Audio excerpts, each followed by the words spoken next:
In this video, we'll look at 3 different ways of creating a gap click. We'll create a planned gap click when we know when the click will drop out. We will use the random mute feature to drop out randomly, and we will create a groove that drops out. To create a planned gap click, edit the pattern of sequencer 1, scroll to the whole note, and alternate bars of click with bars of rest. The demo pattern has 3 bars of click followed by 1 bar of rest, then 2 bars of click followed by 2 bars of rest, then 1 bar of click followed by 3 bars of rest, and then 1 beat followed by 3 bars of rest.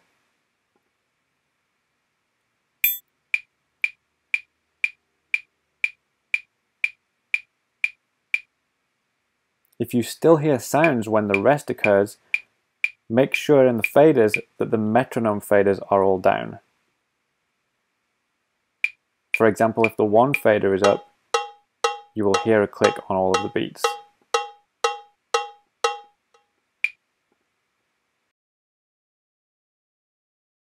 Now let's look at using random muting to create a gap click. We'll go to Edit the Pattern, tap and hold the Delete button to clear all, and enter a single bar of click, and then hit Done. We can then tap and choose Random Muting. We have some options here. We can mute bars, we can mute notes, we can mute note groups, or cycles.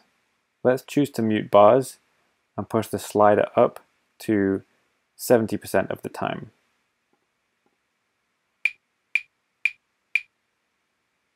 You'll see when polynome is muted. You can bring up the random muting control while polynome is playing, and in here you can also link metronome muting.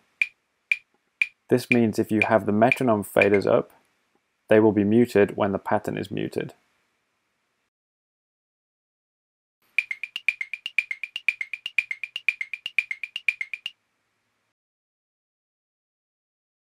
Now let's look at muting grooves.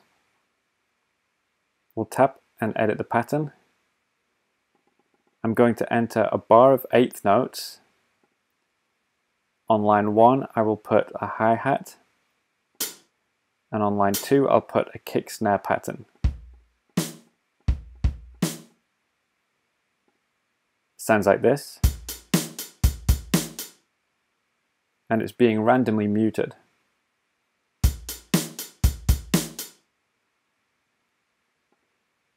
Let's turn random muting off.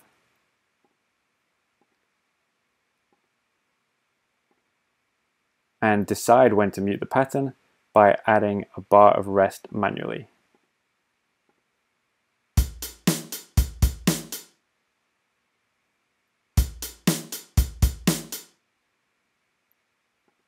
So that's muting and gap clicks in polynome.